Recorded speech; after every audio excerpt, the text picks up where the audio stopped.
here in this Reimagining Accountability Beyond GDP, Strengthening VNRs through the Human Rights Approaches. So this is the webinar title where we are joined together here. And this is organized by the UNESCO Regional Civil Society Engagement Mechanism.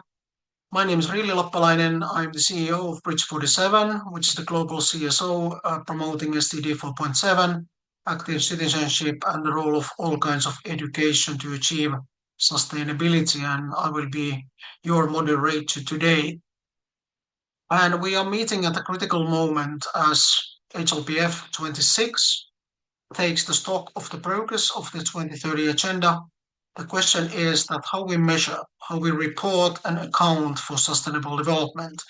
And that has never been more urgent than today. And the key question is that can the VNRs, the voluntary national reviews, as they are currently designed, can they carry the weight of the genuine accountability? And if not, what needs to be changed?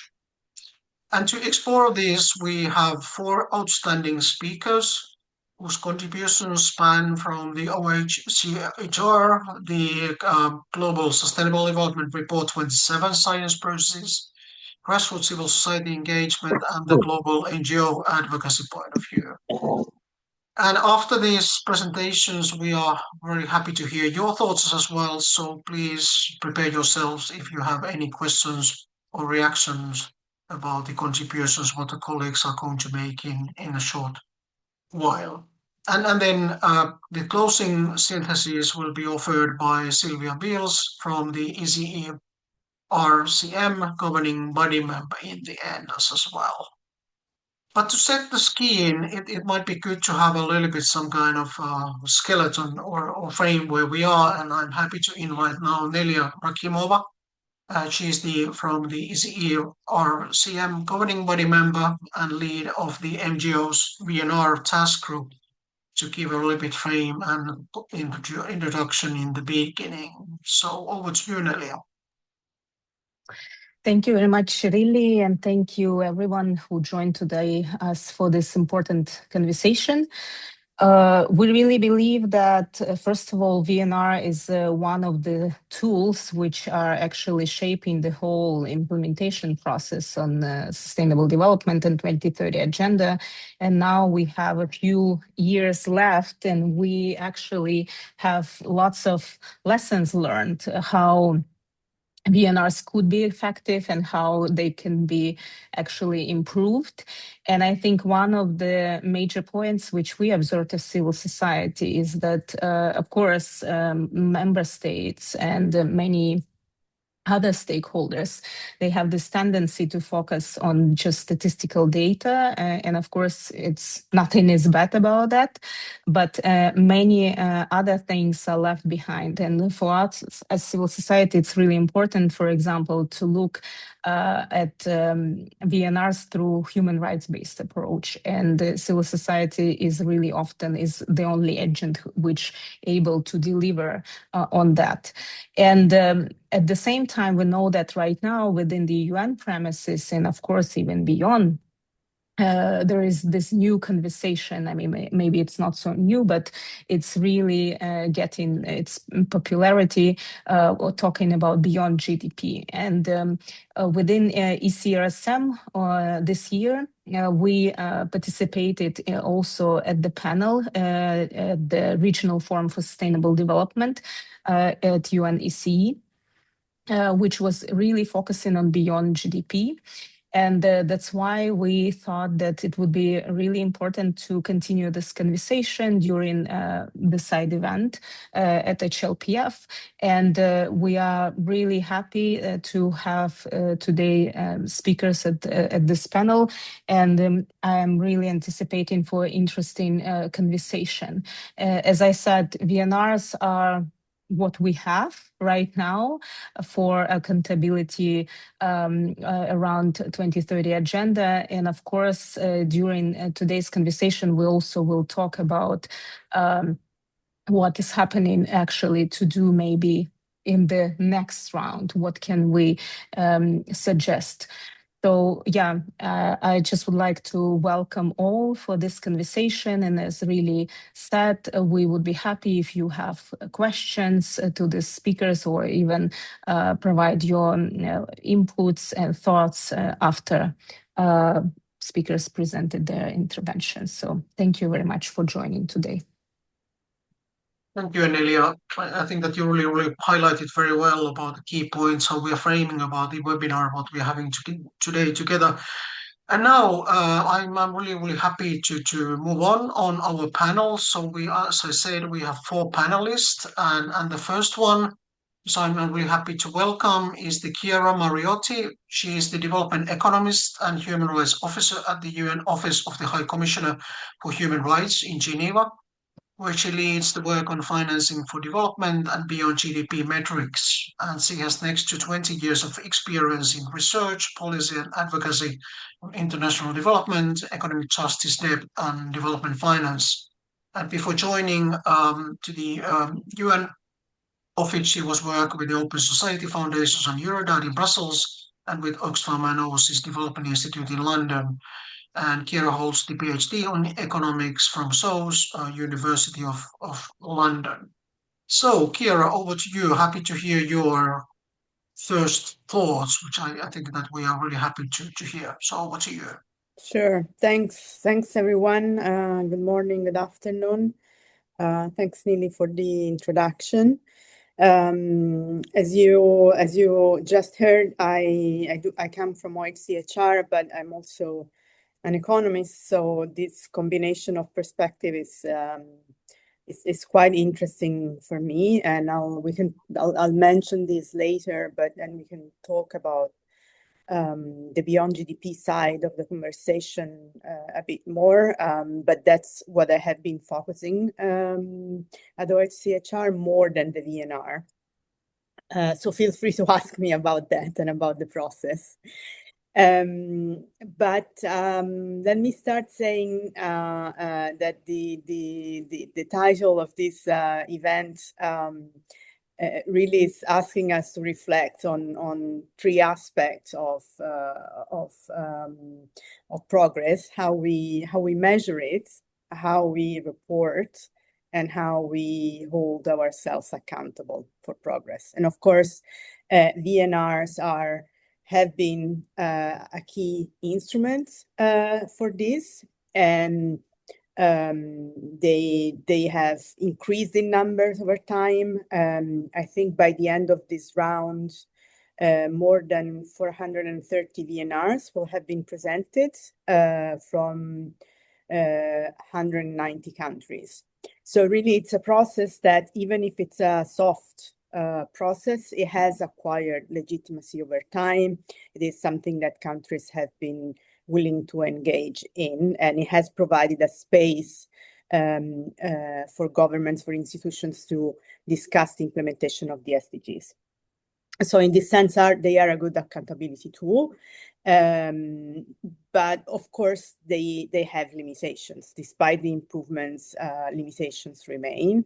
And these limitations have to do with what is measured and how it's measured and how it is reported. So we know that, for instance, certain aspects of inequality and discrimination are not adequately captured. Certain aspects of structural barriers to progress are not adequately captured. Certain SDGs are measured more than others, and so on and so forth.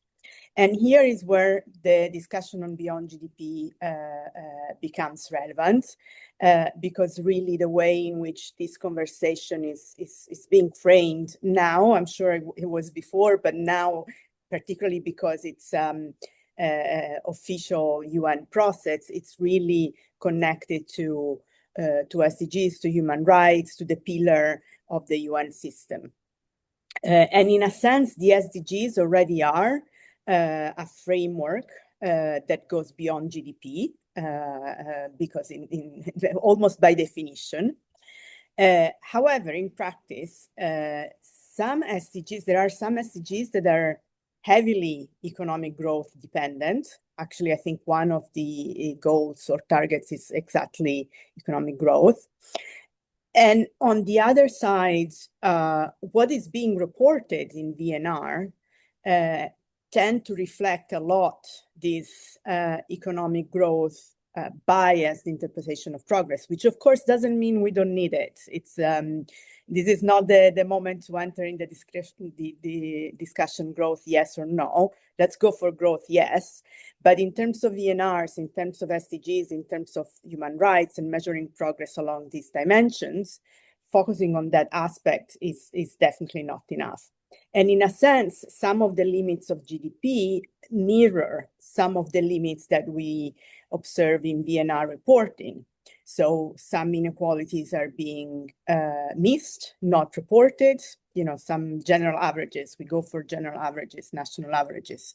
Maybe aspects like care work, informal work are not adequate, or quality of work not adequately captured. Or things that have to do with the environmental and climate change consequences of economic growth are not there. And how am I doing with time? Really?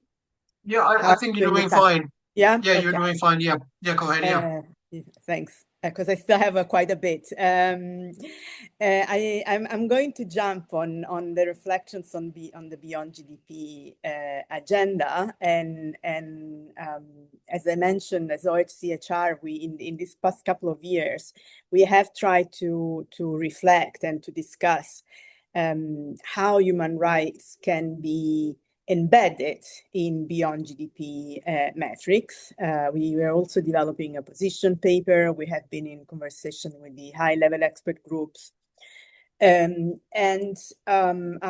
want to highlight 6 issues of how a human rights-based Beyond GDP framework which are relevant for voluntary national reviews. So the first, and not surprising, but it's everything that has to do with equality and non-discrimination. So of course, human rights compel to look beyond national averages and to make sure that who benefits or not from progress is unpacked, to pay attention to the left behind groups. And from a VNR perspective, this is not new, but it's what is needed to make sure that it's a process that delivers on the commitment of leaving no one behind. Second aspect has to do with care, decent work, and everything that has to do with work beyond growth. So quality of work, unpaid care and support work, informal work, which on one side generates a lot of value for the economy, which is not captured, but at the same time is often of low quality. And the quality of this work is also not captured. And from a VNR point of view, bringing these aspects into the measurement framework, of course, would imply giving a better picture of the lived realities of people and how economic progress translates into material well-being, but also dignity and then equality and social inclusion. The third aspect has to do with environmental sustainability and intergenerational justice. Of course, the starting point is that the right to a clean, healthy, and sustainable environment is a human right. And so there is a need for Beyond GDP metrics to capture and assess to what extent development pathways are compatible with these rights specifically, as well as all others, of course. And again, this is relevant for VNR because it can support to integrate the implementation of the social, the economic, and the environmental dimensions of the 2030 agenda. I have 3 more points. Yeah. Right. The fourth one is on policy effort and resource allocation. And this is, again, another a very classic one from a human rights perspective. It's not only outcomes that count, but also the policy effort and the process through which those outcomes are achieved.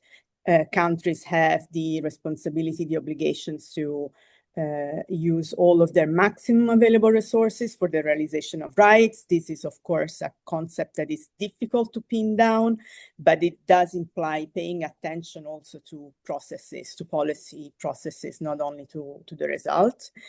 And similarly for VNR, the implication is to pay attention to not only to reporting results, but also how these results are being pursued.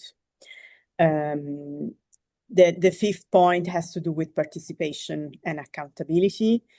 So that, again, from human rights perspective, a human rights approach to data reminds that how data are obtained and used and managed is also a critical aspect and needs to be consistent with human rights. So it needs to be participatory, transparent, and accountable.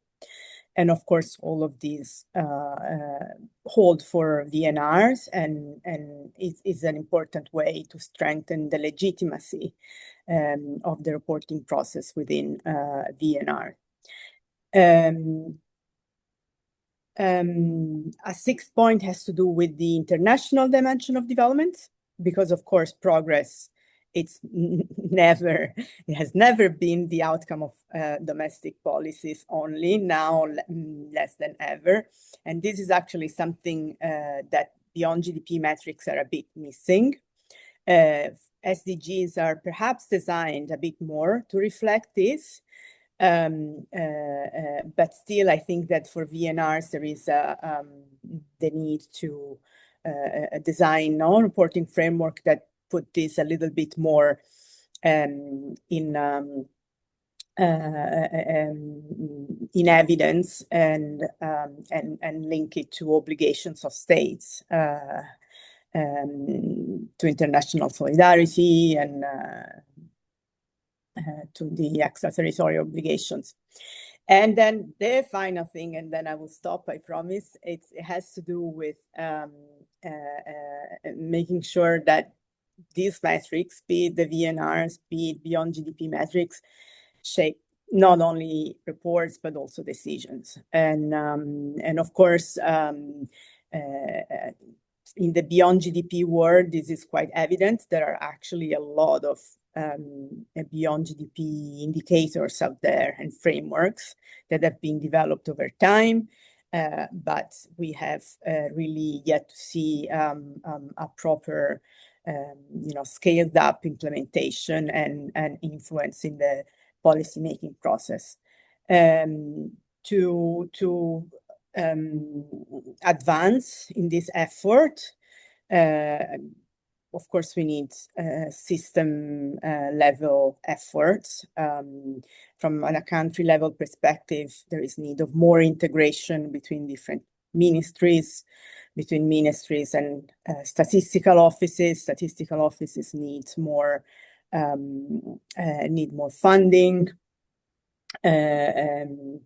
And from a human rights perspective, we need to have human rights institutions and civil society organizations involved in a more systematic way into all of this. So maybe just to conclude, to say that this beyond GDP conversation is not new, and neither are the VNRs. But I think it's encouraging to see that there is an increasing interest in this instrument, including in seeing how to integrate them. And it's very encouraging that it's a push that comes from both the north and the south of the world. I'll stop here for now. Thank you. Thank you very much, Kira. I think it's a really, really good contribution for this discussion what we're having, reminding about those and highlighting about those 7 dimensions on the opportunities what we're having at the moment. So I think that is really giving it a good contribution, and I think that it's very good now to flow and having the another perspective from the global point of view. I'm happy to invite next Milica Matijevic. She is she's the senior research fellow at the Institute of Comparative Law in Belgrade in Serbia, and her primary field of research is international human rights law. And she's a member of the international group of the scientists appointed by the United Nations Secretary General to prepare for the 27 Global Sustainable Development Report. So definitely this is very, very timely progress and the work what you are doing. And in her current research work, she explores the role of law in strengthening accountability and advancing equality in the implementation of the Sustainable Development Goals. So I think that it's really, really good bridge now to give the floor to Milica, and it's over to you for your roughly 7 minutes introduction. Over to you. Thank you very much. Thank you for inviting me to this panel. Good morning, good afternoon to everybody. I would not really speak today, of course, about the relevance of human rights to VNRs and to SDG implementation, because I guess we all agree on the strong link. But rather, I would, in this short 7 minutes, try to go to the key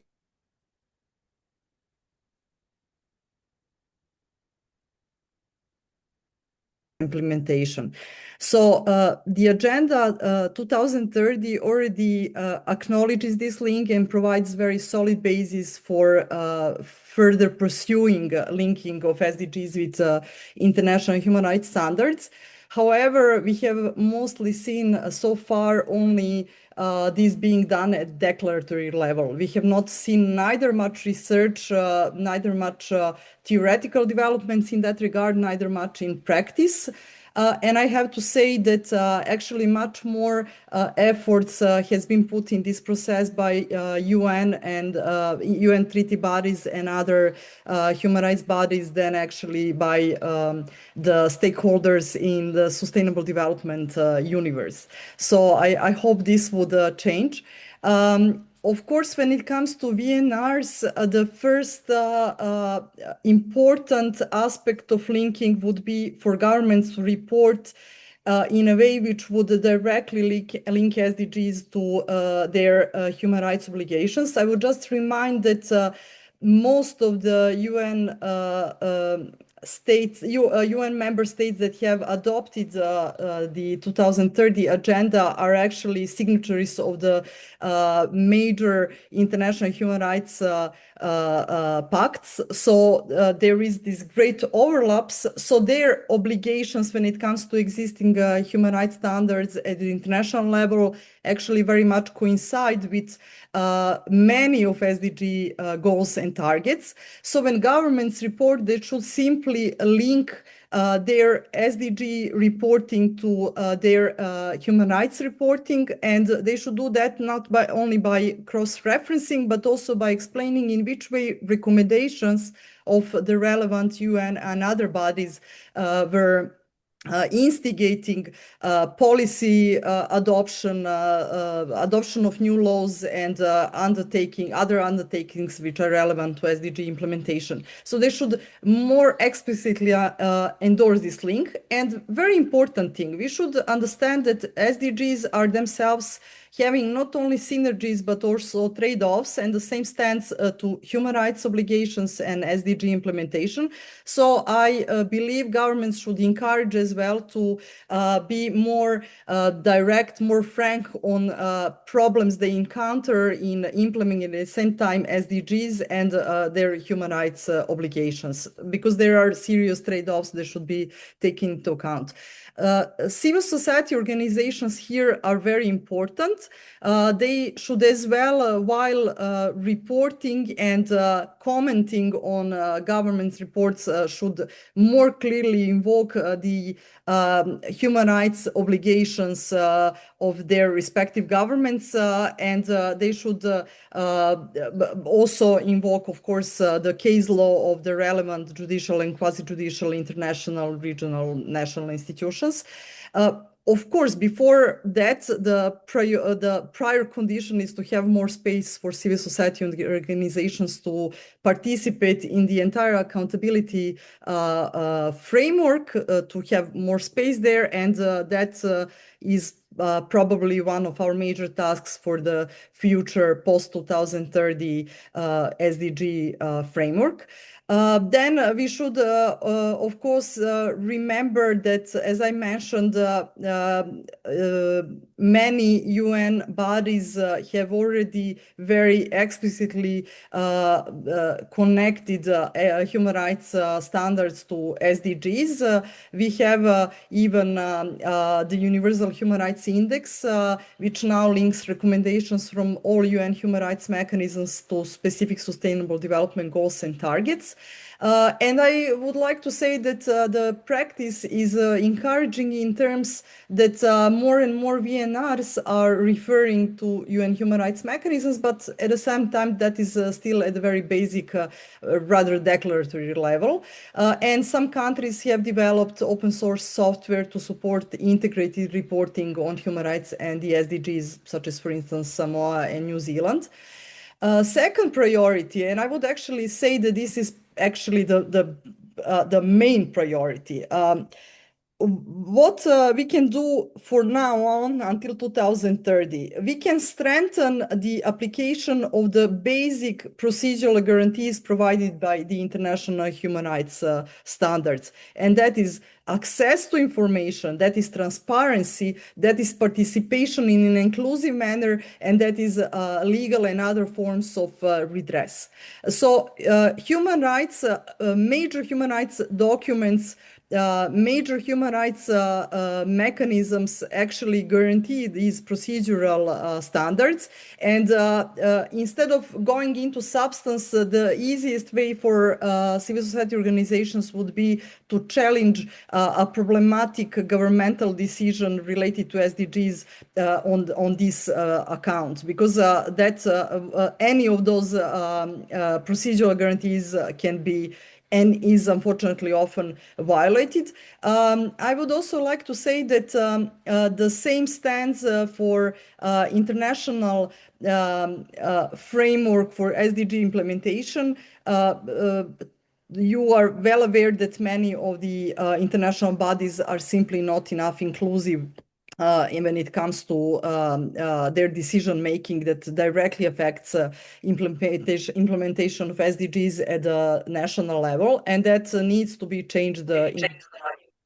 And I would like also to say that I believe that in this regard, greater resources should be invested in capacity building of civil society organizations to be able to use legal and non-legal, those emerging from soft law frameworks, legal and non-legal national and international redress mechanisms.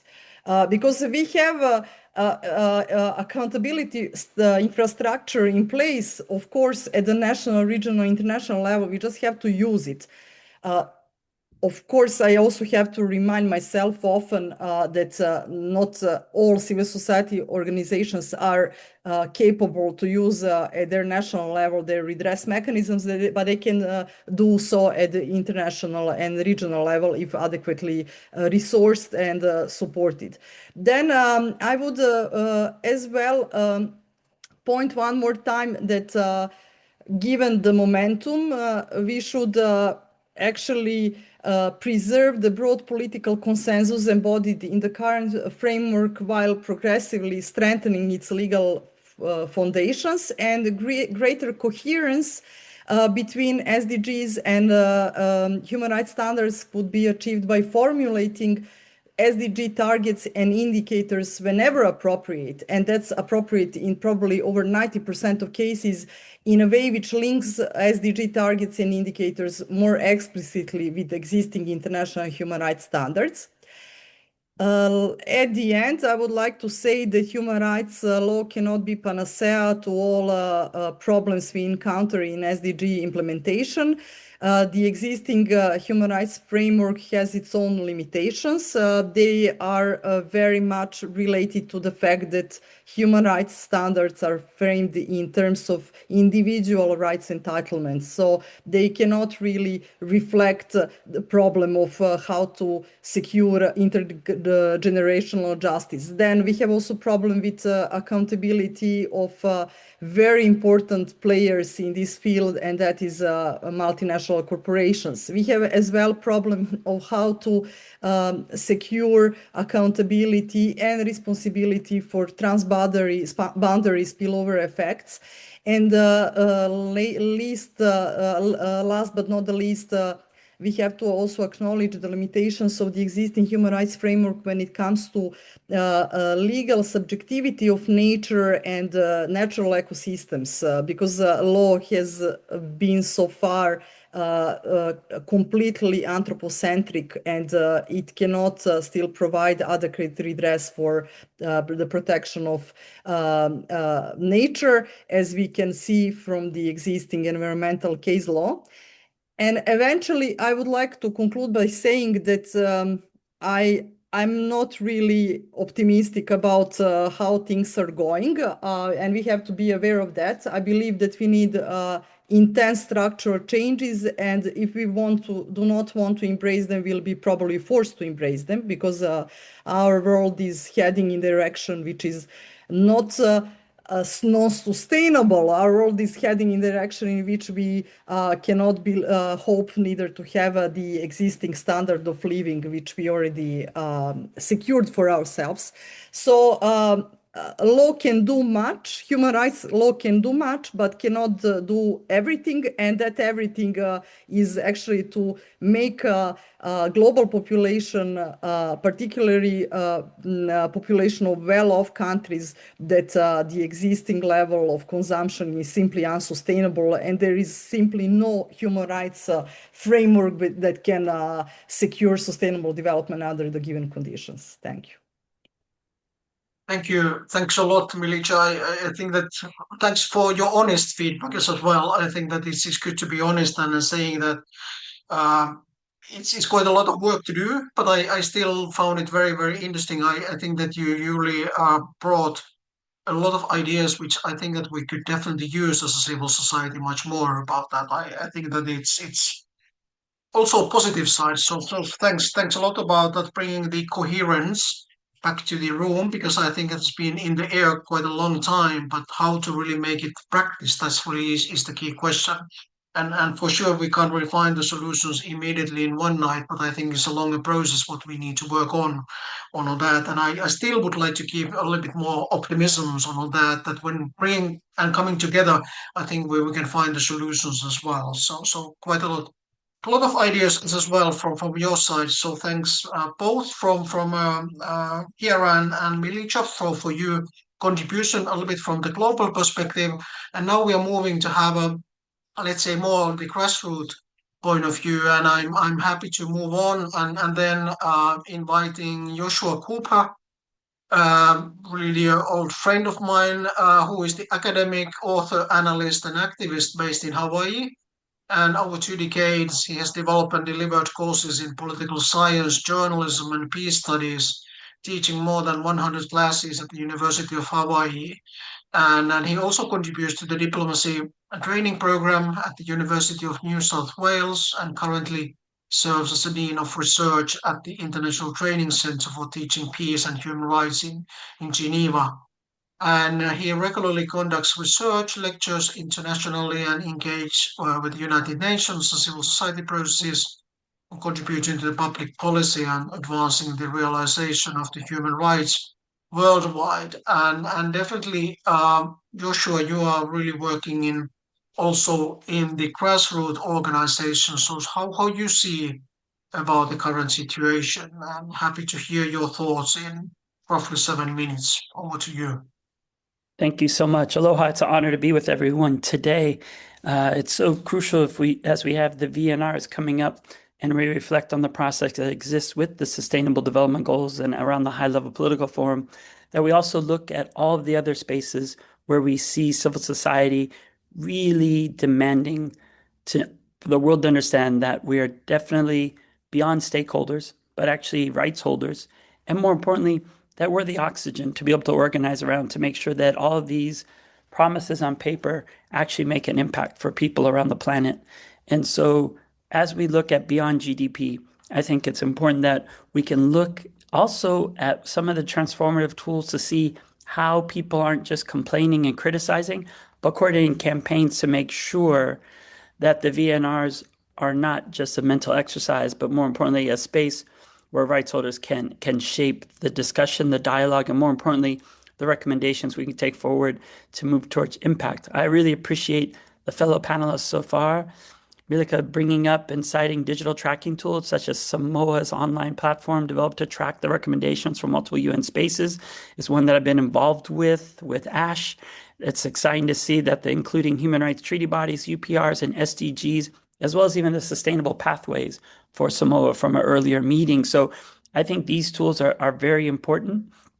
I also think, especially as she raised the points about the treaty bodies, those treaty bodies are a space that we've been able to organize and bring the Sustainable Development Goals forward to make sure that it's not two different locations that the conversations take place, but that it's one that's mutually reinforcing, because there's never enough time to put pressure on a country or to hear the voice of the people directly. So we organize very much on both sides of the Atlantic and, of course, the Pacific.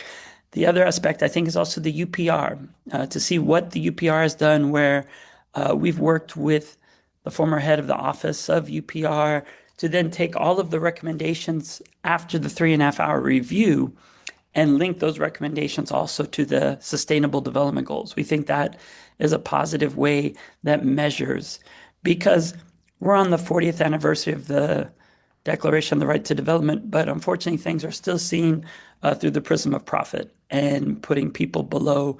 And so I do believe we use the UPR, we coordinate there. The UPR, at least I believe, as we look going forward, as the 2030 deadline is coming up, we really have to start looking now and coming up with a framework that shows the seriousness of the situation. If we do another 30-minute review where most countries show videos and there's not really the conversation that must happen at home in the community and at the national capital, and then at the final space of the VNR, we will just be showing the level of commitment that we have done so far, which is not enough in these dire circumstances. We know right now Geneva is hotter than Hawaii. We see the way the world is going. If you look at Mont Blanc on a clear day, it's not Blanc anymore. There's gray, it's melting. It's all around us. It's not just the Pacific anymore, where we would talk about the rising seas and the wildfires and all the things happening to us. It's everywhere. And so it's time for the world to take it seriously. And the VNR is the mechanism that does exist, but we have to make it stronger. And so as we look at the next steps, what I think is important is we also have to see the reality of shrinking civil society space and how we have to have more deeper, meaningful participation at every stages. When we do a UPR or a VNR, we have the 5 phases of preparation of the report to educate broader communities so they understand. We also have that interaction where we meet with governments as partners to say, this is what you should include in your recommendations, because what is important, especially as we think about who should be speaking in these spaces, it's Indigenous peoples who are directly impacted the most, not just recently, but for decades and centuries. And so we have to make sure that these spaces then must be improved so it can be impactful for directly impacted people around the planet. And so what is crucial is to make sure as we go forward, we build on also the recent gains. The ICJ and the Inter-American Court on Human Rights Advisory opinion also reinforce the rights-based approach for the UN 2030 and the Paris Agreement. So we have to make sure those Paris agreements, the nationally determined contributions that are submitted, are also coming from a human rights-based approach, and that there's actually something, not when they're just submitted to some place somewhere where some people might read them, but really to make sure that they're available for everyone to see and be able to use as leverage to hold countries, but also corporations accountable. And so I believe as we look at this, it's all around us. There's the AI for All conference taking place here in Geneva, but next week is the Indigenous Peoples Expert Mechanism on the Rights of Indigenous Peoples. And that is really where you see ancestral intelligence and also the emerging last 80 years of rights-based approach really make a strong movement to change the direction of how we approach sustainable development and see what's possible.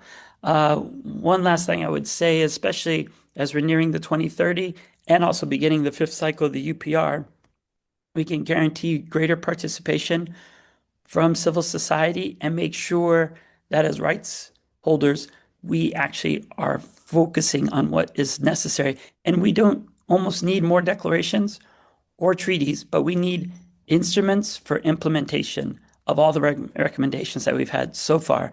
So I believe this is just the brief part I'd like to share. And one last reflection was I was just with an ambassador here in Geneva, and he was mentioning that, for him and as for his people, they've always had that ancestral intelligence in their DNA to protect the planet because they know if one serves the planet provides for them. It's the current model of development and, more importantly, this pursuit of profit and the really increase of wealth for a small number that we have to address. And as he was talking, it's customary law is always below this, commonwealth and an international, but the international and the indigenous, especially through a human rights lens, overlap and really make a stronger web that we can move forward to guarantee these. And what he was saying and what he's noting is there's always been these waves of colonization, being market, be it climate, be it security, but the indigenous have always taken care of the place that they call home. And especially coming from an island, I would say we have to understand we live on an island Earth. And that's where I think we can look at indigenous and island peoples to see what instruments of implementation we need so that the VNRs are strengthened and that also the UPR gets even better in the fifth cycle. But I think one important point that's crucial is the local level, where we look at voluntary local reviews, where we look now when we have a bad federal government, to say the least, of where Hawaii finds itself, that we have local UPRs where we're meeting with our mayors, our council members, our governors, our attorney generals, and making sure that we bring this human rights-based approach, which we know is deeper and richer and respects and reflects the will of the people. So thank you very much and look forward to the rest of the conversation today.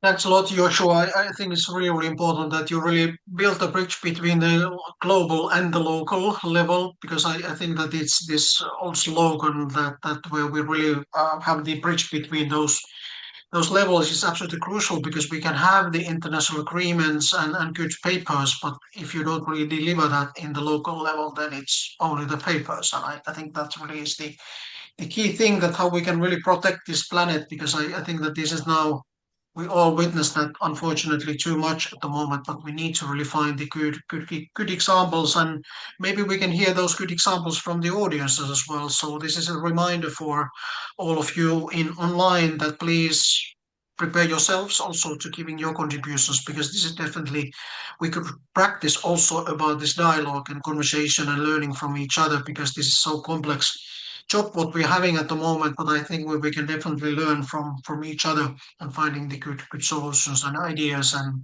challenge a bit in a nice way each other as well, that how we should move on.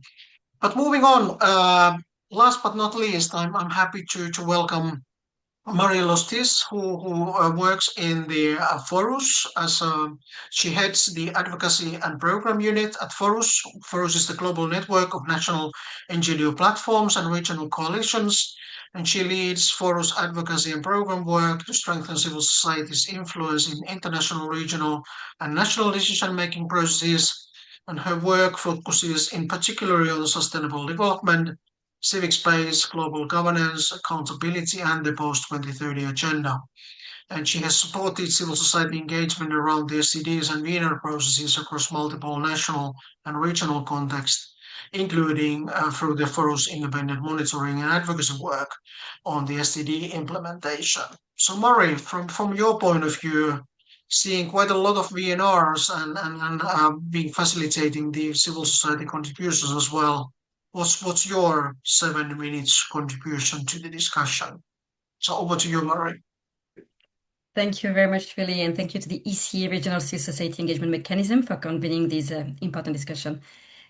So for us, as we bring national platforms and regional coalitions from across the world, what our members are seeing are the realities behind the national SDG reporting, whether public policies reach communities, whether rights are protected, and whether governments respond when progress is stalled or reversing. And so before we even start thinking about what comes next, what comes after 2030, something that really comes as very important for us is the importance of reflecting about what's happened, being honest about what we have learned from the first decade of Agenda 2030 implementation. And as we start thinking about what comes after 2030, we'll really have to be careful that this is not an argument between discarding the SDGs or the VNR processes, because the SDGs have secured important normative gain. Universality, the commitment to leave no one behind, the recognition that sustainable development must integrate social justice, equality, environmental sustainability, peace, and human rights. And VNRs have also added values in a number of contexts. It has helped in some ways to open space for dialogue, support policy alignment and peer learning. And sometimes it has enabled for more inclusive engagement as well. So this has to be reflected upon very carefully. But one of the central lessons that we're hearing from our network from across the world is that reporting does not automatically produce accountability. Through what we're seeing, yes, there are valuable practices that exist, but too often national reviews remain selective, with government-led narratives of progress, some limited independent scrutiny, and sometimes really weak follow-up. So as we're seeing 2030 loom, and unfortunately the Sustainable Development Goals far from being implemented, as a network, we decided that we needed to take some time to reflect on our vision on the post-2030. Not that we don't want to focus on the Sustainable Development Goals anymore, on the contrary, prime importance, but really wanting to reflect on what have we learned from what has happened over the last decade. What do we want to keep out of what's been happening? What has not worked and we think should be reflected upon if we want to move on and boost the implementation of the SDGs and set up a framework that can work for the future. So with that in mind, we created a vision. We reflected, we organized lots of conversations with external stakeholders within our network, with our members and their members, civil society organizations across the world, to reflect on what it is that we want to defend. What are the rules through which commitments are monitored, participation is organized, accountability is made meaningful, and we would like to see going on. And so there are 3 major things that I would like to highlight today. First, review must move from presentation to correction. That is something we hear across the globe. A credible review of how the implementation of the goals is going should not simply record achievements. It should really identify gaps, trade-offs, risks, and reversals. It should assess whether policies, budget, and institutions are equal to the commitments made and make clear what must change as a result. As Chiara has highlighted earlier today, GDP cannot capture the full picture of sustainable development. What we're seeing is that the question should be not just on whether additional indicators are adopted, but whose realities and evidence count in the review, whether inequalities, right violation, and civic restriction become more visible, and whether there is redress when commitments are not met. So moving beyond GDP must therefore help us ask better accountability questions. Progress for whom? At what cost? Decided by whom? And what corrective actions follows when policy is failing? Then something that our network really insisted upon is the importance of keeping a human rights-based approach, but in a way that must be really operational, not decorative, and no participation just for the sake of it. Participation must be and become an institutional condition of accountability. As Melissa has outlined, governments already receive recommendations through the Universal Periodic Review, treaty bodies, and special procedures. So the task is not to create another reporting burden, it is to use this existing normative infrastructure to make SDG review more coherent and consequential, connecting rights recommendation to implementation, resources, and the people still left behind. So this also means widening the evidence-based. Official statistics are essential, but they are not sufficient on their own. It's really important to also have independent monitoring, disaggregated data, civil society shadow and spotlight reports, citizen-generated data, and local and community knowledge must be formally recognized, especially where official data is incomplete, or where sensitive issues might be underreported, or national narratives may not always reflect lived realities. And that participation cannot be reduced to a consultation on an almost final report.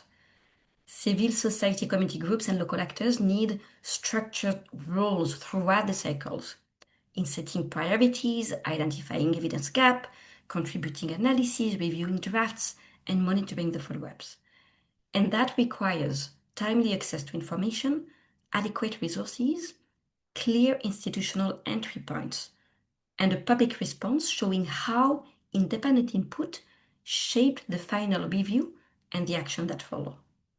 And that participation must be safe. Joshua already talked about the big civic space and environment issues civil society faces these days, where organizations face intimidations, reprisals, restrictive requirements, or funding constraints. The absence of critical voices cannot be interpreted as consensus. Civic space is not a separate governance issue alongside sustainable development. It is an enabling condition for credible implementation and accountability. So looking at it beyond 2030, one of the key themes that came up again and again from our network is the need to have an accountability mechanism that becomes more regular, independent, and consequential. So that vision that Forest members created calls for transparent and regular review, independent oversight, and a formal role for civil society and local actors in identifying implementation gaps. It also makes clear that accountability cannot be separated from localization and financing. Local actors should not be treated as implementers or mere providers of testimony. Like Joshua has highlighted, local actors and civil society actors are rights holders. They are knowledge holders, accountability actors. Local evidence must inform national review. National commitments must be reflected in local plans and budgets. And regional and global processes should create both learning, but also pressure for implementation. And equally, it's not credible to review commitments without examining whether fiscal space, debt sustainability, public investment, international cooperation, and policy coherence make them deliverables. Accountability must assess not only outcomes, but whether the means of implementation are fair, adequate, and align with the obligations government have undertaken. So with that in mind, I would like to finish with 3 practical recommendations for the post-2030 accountability architecture. So first, a key recommendation is the need to establish regular and universal review with common minimum standards, rooted in human rights and informed by independent, multi-source evidence. Accountability should not depend only on whether or when it is politically convenient to report.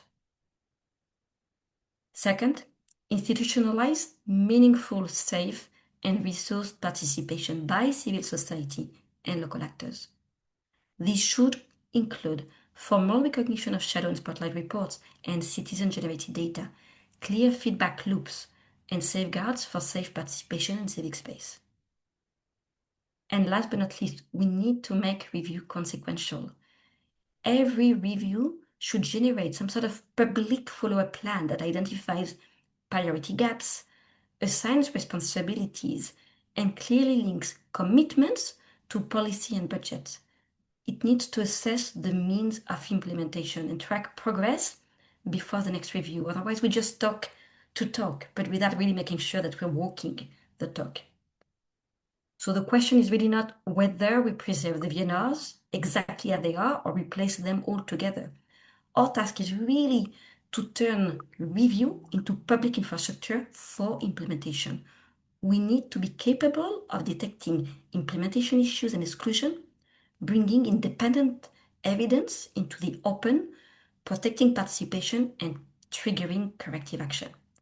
So I hope that this feedback from civil society perspective across the different regions can help for that conversation. Thank you, everyone.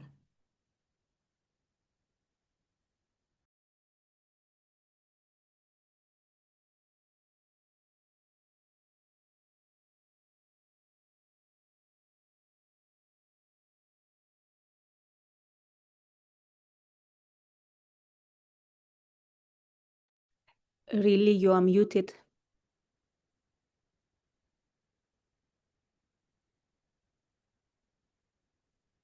Really? I'm unmuted. Okay. Yes, sorry. There was somebody making the noise outside, so I unmuted myself. Sorry for that. So anyway, thank you very much, Marie, and for the other panelists as well. Absolutely brilliant points for what you mentioned over there. Just highlighting a couple of points, and I think that all of you made a lot of notes on there. Kira absolutely very distributed about these 7 dimensions, what we might need to take care of when we are really thinking about what might be the next frame on there. Challenging, of course, about the GDP, and it's I think this is really good to keep that aspect on mind. That now it might be the potential how we can really use about that progress beyond the GDP thinking and the progress also in the UN family at the moment.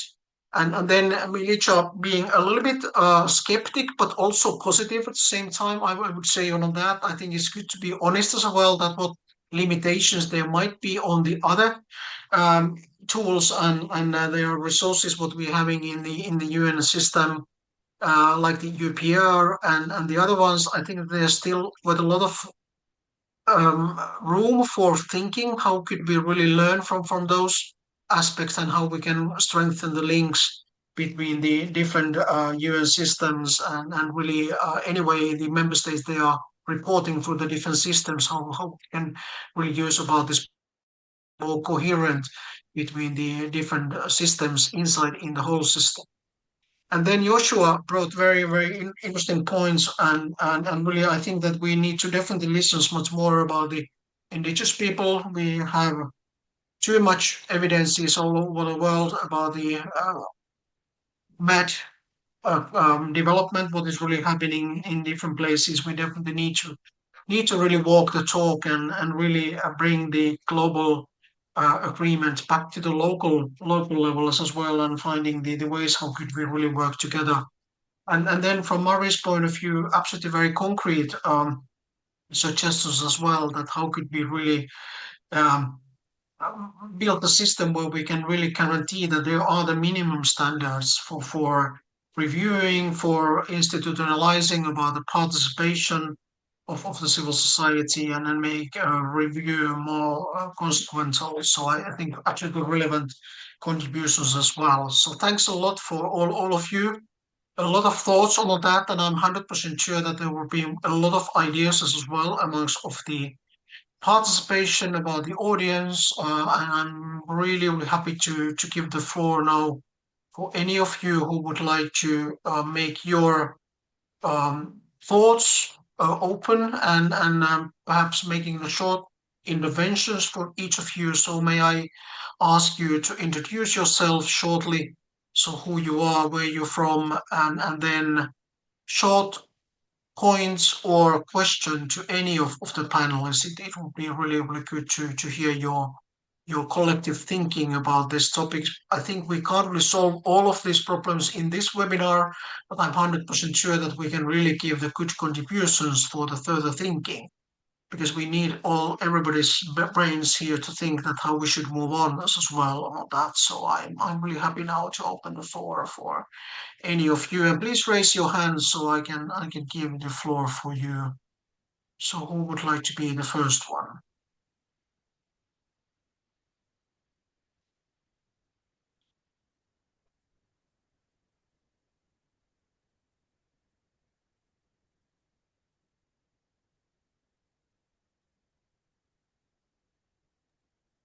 Anyone would like to take the floor? We All right. have Dan. Daniel. Yes, go ahead, Daniel. Hi, really. Good morning and afternoon, everyone. I just thought I'd jump in because there was a long silence. I suppose my question for the panelists, and thank you so much because they were excellent, really sophisticated and deep interventions.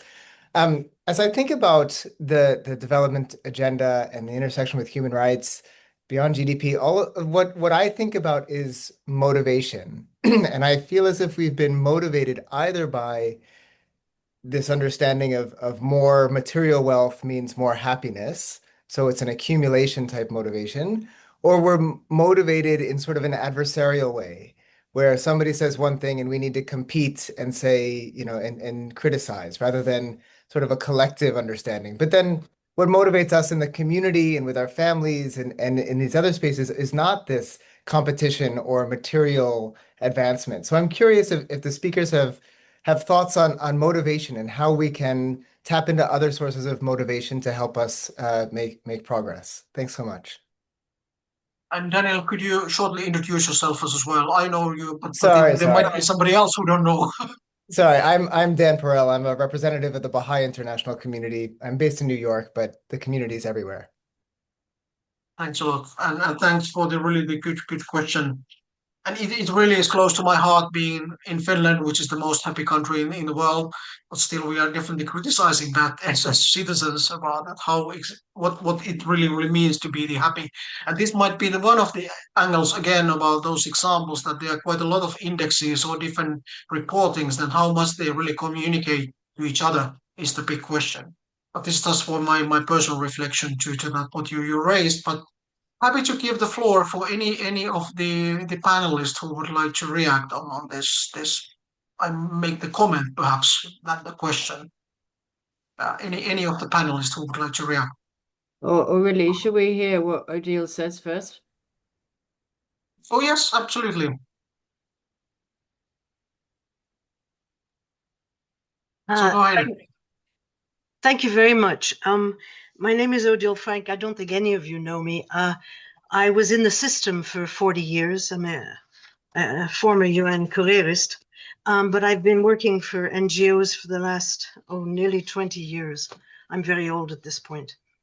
What I have never done, I've worked for NGOs, international NGOs as well as a professional, and also for an international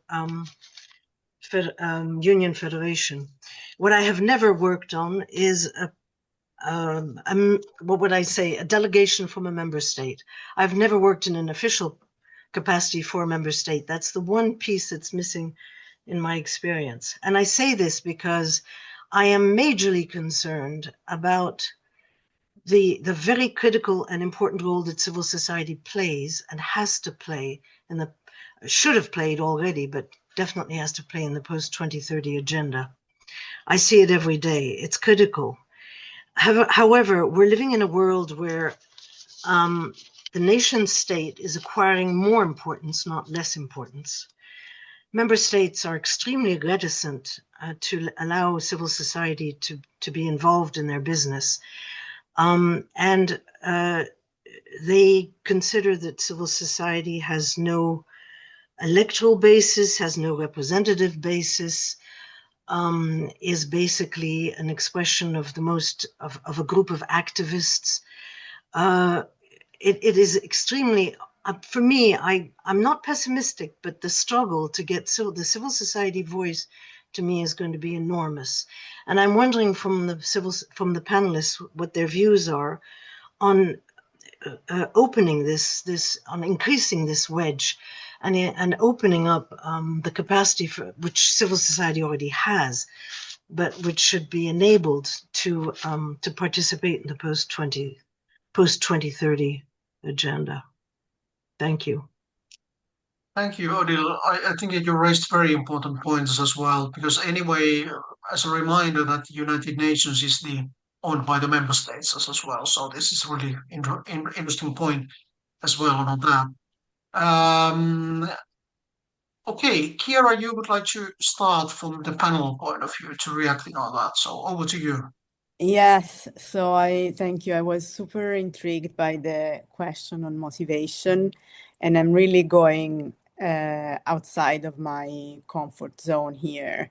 But when I think about the answer to this question, where I always land is that at the end of the day, both as single individuals and as groups, what moves us is the desire to belong. So to the sense of identity and to feel that someone belongs to a place, to a group, to a family, and to be seen and recognized as such, and then the need for connection. And this is, in the conversation on beyond GDP, on, well-being societies, this I think it's actually an element that comes out quite a lot, the element of belonging, of connection, and then of valuing of this. But it still remains very niche, although paradoxically, I think that there is a lot of research being done by behavioral science exactly on this. And you probably know that there is also, and there have been a few papers done exactly on how to use behavioral science for SDGs. So I don't know if there is something there.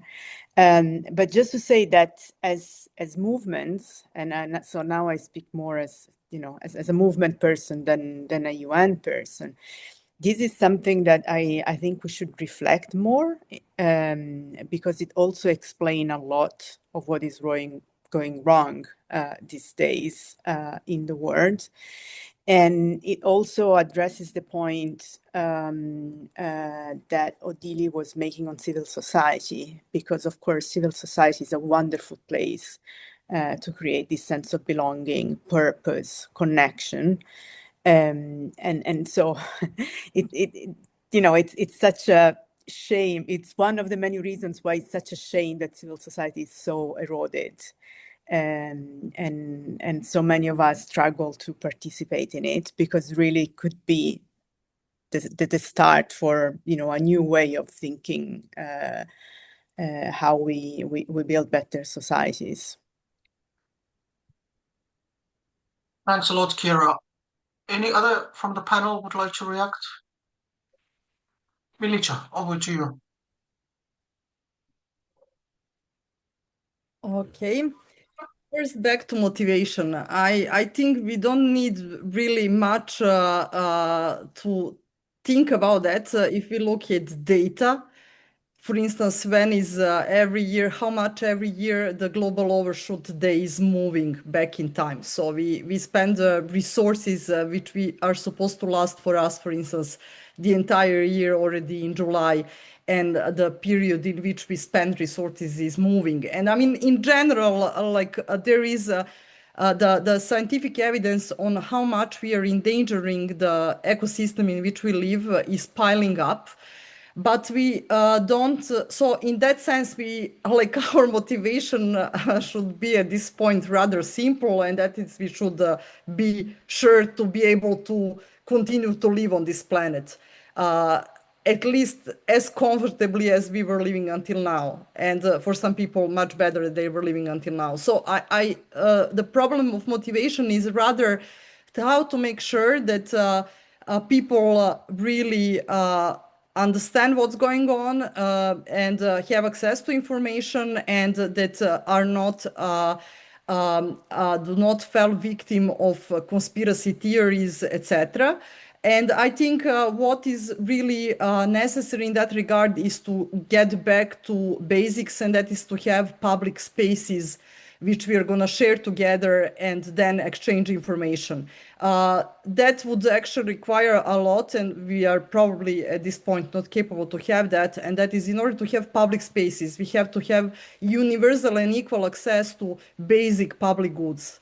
That means you have to have a space where you will go to realize your basic rights, and that space is going to be shared by all other members from your society, from all strata of your society, and not only from the strata to which you belong.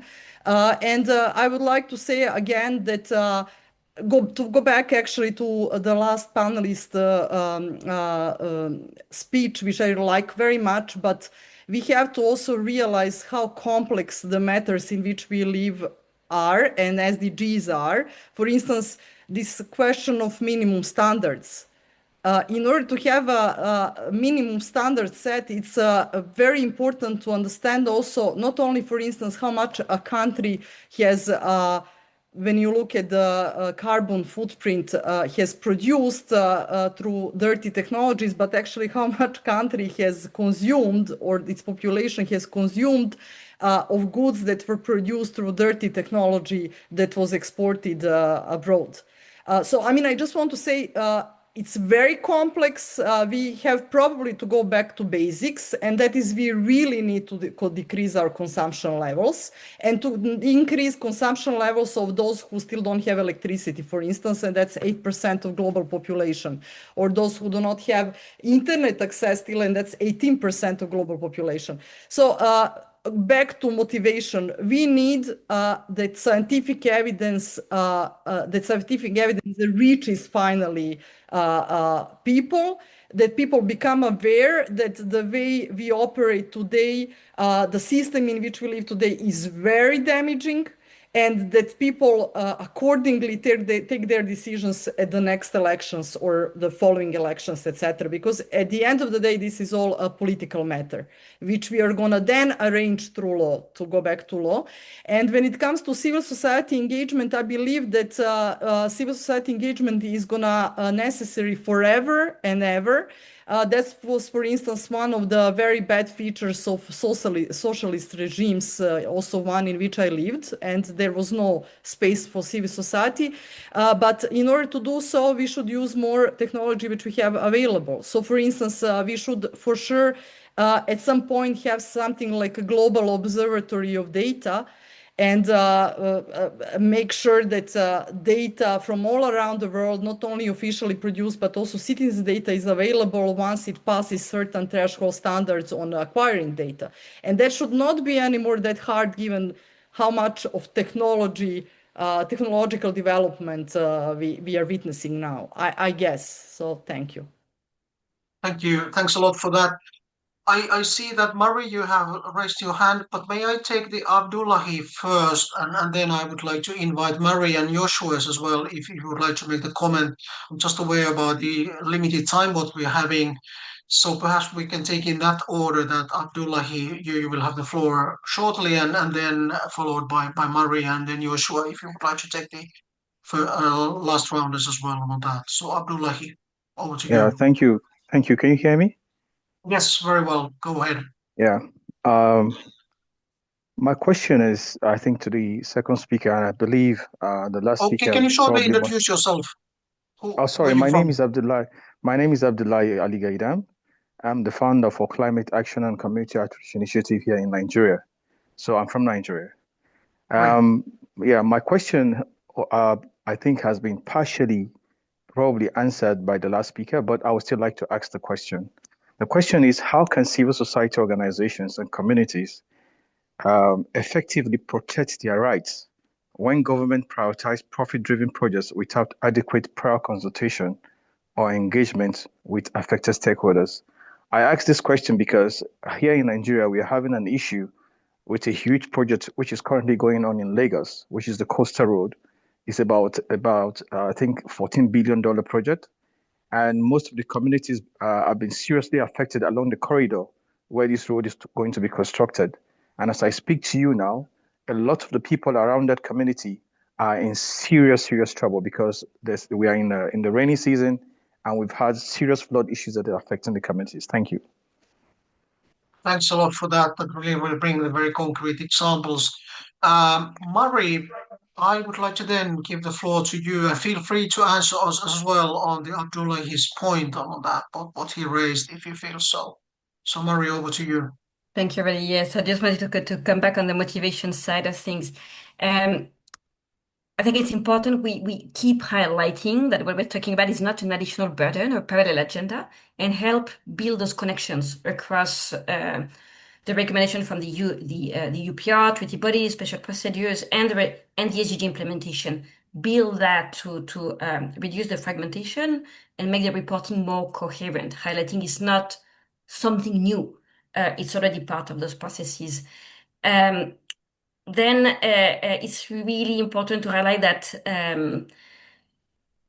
the importance of legitimacy. We're seeing that public trust issue everywhere. So highlighting how respecting these frameworks is important and helps rebuild trust. And on that note, something we are seeing as civil society platforms with our members is very often how it can sometimes be challenging to go from one political government to the next, or one political party to the next. We still find some civil servants that go throughout administration and with whom we can build relationship and try to engage. And that's been quite helpful in maintaining a long-term trust across civil society and public institutions. And we are also trying to leverage as much as possible the trust that gets built at local level, where sometimes when things don't look good at national level, through local work, which is where a lot of the work is being done, that trust is still very much present. So trying to leverage that as much as possible, get those good practice, good work made jointly, come up as lessons learned at national level. And very briefly on the post-2030 question on civil society participation, there are still lots of questions on what will happen post-2030. And right now, a big exercise that I think all of us are trying to figure out is even what could those different scenarios look like? Because potentially we could go from just a signature to the current SDGs to prolong them. There could be the launch of a new framework. We could decide to focus on the one we have, improving it, on revolutionizing everything. Many different scenarios could be possible, and based on that, civil society's participation will also become a big question across that. So, several groups are right now trying to help figure out what could happen, help us understand the different possible pathways. Hopefully to be discussed with member states very soon, so we can have, yes, the best scenario and make sure we don't lose what we have gained, but just build on something even better. Thank you. Thank you, Murray. I think very, very relevant point from your side as well. And I think that exactly the conversation amongst of the groups themselves, but also with the other ones is really the key. But Joshua, you would like to take the floor for your Sure. last comments, and then exactly we need to move on. So over to you, Joshua. Yeah, no, just responding to Abdullah Ali, I think this is where the Sustainable Development Goals, the human rights treaty bodies, all the mechanisms matter most. And we have to see how we can help communities who are seeing that they're being ignored. And so I believe, the UN Declaration on the Rights of Indigenous Peoples, the free, prior, informed consent, FPIC, is the absolute crucial tool. in this aspect. And maybe Abdul Ali, that can be brought up with the World Social Forum happening in your neighbor country of Benin during the summer. It's bringing the civil society and finding the spaces to work outside and then inside. I think one other good example of that is Santa Marta with the phasing out of fossil fuels that took place in Colombia recently, to then energize those that are the coalition of the willing that want to and believe they can and understand the urgency of the moment, to then come back into the space so that it's parallel, making sure things are done, but then also not abandoning, as Marie said earlier, it's important to invest in what does exist, but to improve it. I also thought really brought up a good point of, as we talk about GDP, you can look at culture as well and see how other cultures are measuring what matters or the ideas of well-being. And you saw that with New Zealand, Aotearoa, with the female prime minister, and understanding things deeper of, instead of seeing how their economy is working, it's how's the well-being of every child. Even Bhutan with gross national happiness. I think these are things that we need to include as we go forward beyond 2030.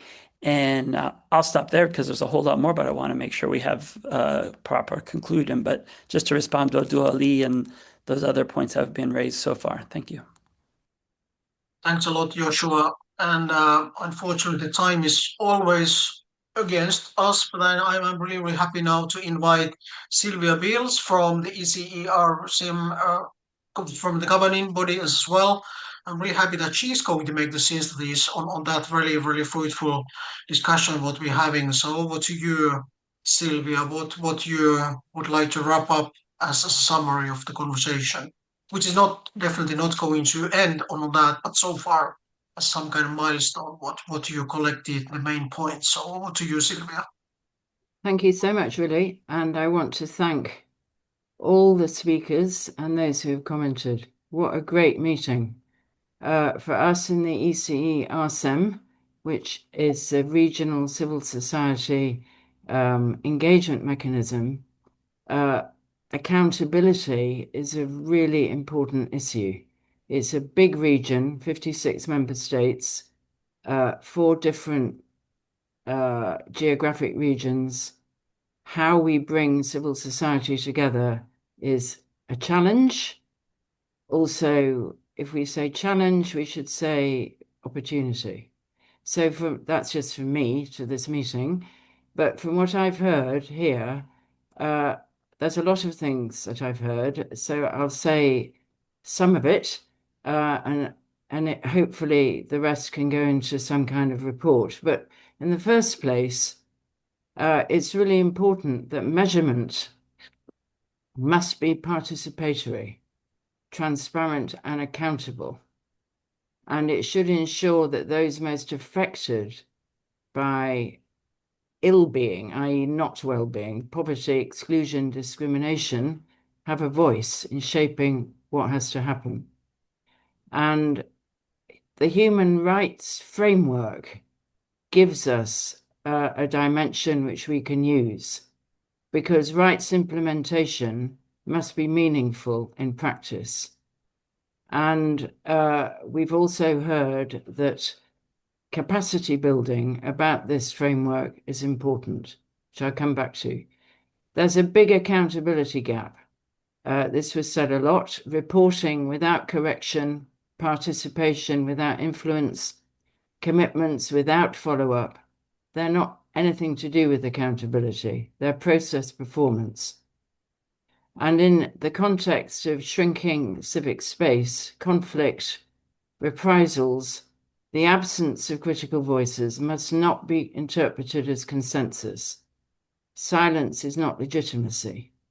So we have to find other ways.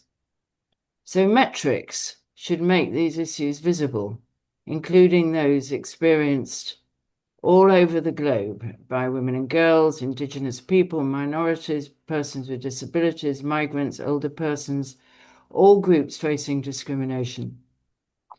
Therefore, if VNRs are to function as meaningful accountability mechanisms, they have to show not only what progress has been achieved, and I think the forest example is very helpful here, but how evidence is influencing or otherwise policy priorities and resource allocation.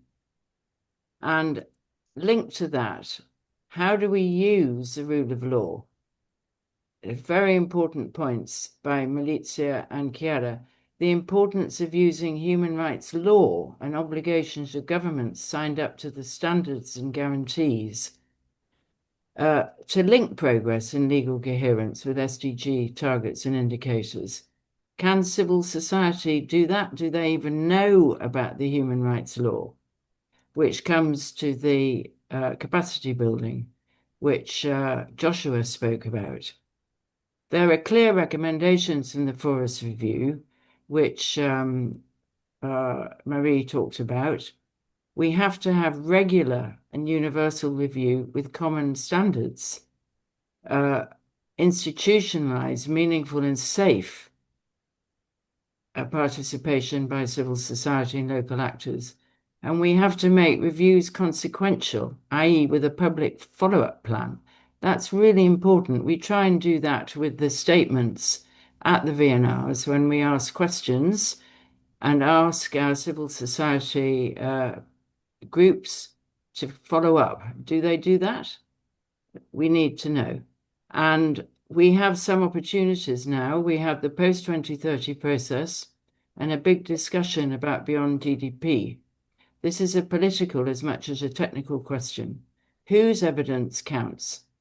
Whose realities are made visible? Who decides? And of course, civil society is the most important accountability actor. The SDGs are ours, we the people. We need safe, resourced institutional roles at the local level as well as a national level. And therefore, strong capacity building with civil society on the content and use of human rights mechanisms is a very important pointer. Are we doing that?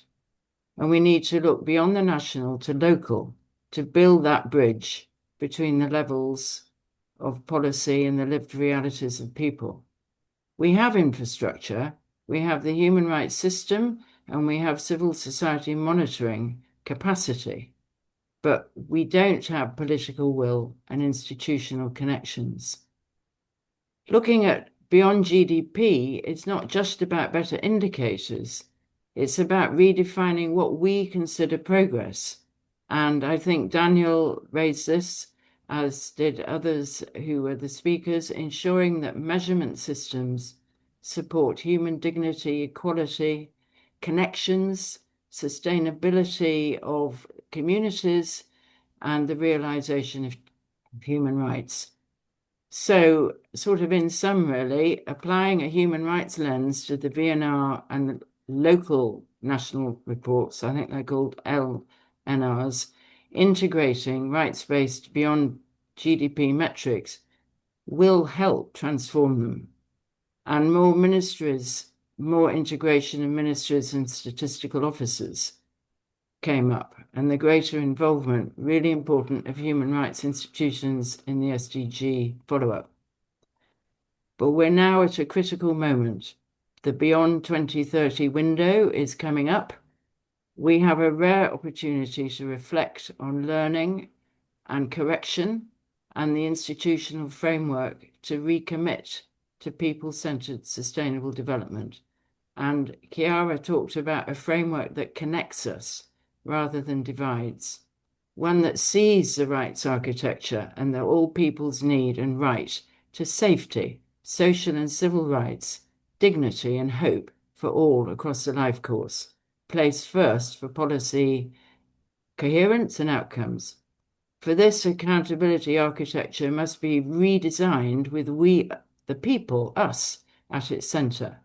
And it's our hope that today's discussion should inform that process and help build a coalition of the well-being towards well-being, a coalition of the willing towards well-being. So I hope that helps the closing remarks. And back to you, really. Thank you. Thanks a million, Sylvia. Amazing job with what you did. Absolutely well captured. And thanks a lot for Nelia, Kiera, Milica, Joshua, Murray, Sylvia, and all the participants as well. I think that was extremely fruitful discussion. I hope that it's exactly it is going to really encourage you to use about the findings, what we are going to capture, and also sharing that in those circumstances or your networks, because this is definitely one of the purposes of the webinar, is that we can really capture somehow about the collective thinking and using that. So thanks a million for all of you about the participation. And just some kind of closing line as a reminder, I'm just reading a couple of ideas which hopefully brings you for the further thinking, is that the reviews without independent evidence are incomplete. Participation without influence is not meaningful, and commitments without follow-up are not accountable. So let's just carry that standard into the beyond 2030 design processes as well. And definitely we still have a lot of work to be done before the 2030. So all the best for all of you for that work. I think we need each other on making this world a much better place. And I really trust that we can do that together. So thanks a lot for taking your time, and all the best, and hope to keep in touch in pretty soon. Thank you. Thank and have you. a nice day. Thank you. Thank you, everyone. Thank you. And thank Thank you, you. Lily, for everyone. moderating. Thank you, Lily. Thank you so Thank much, you. everyone. Bye-bye. Bye. Take care. Bye. Bye-bye.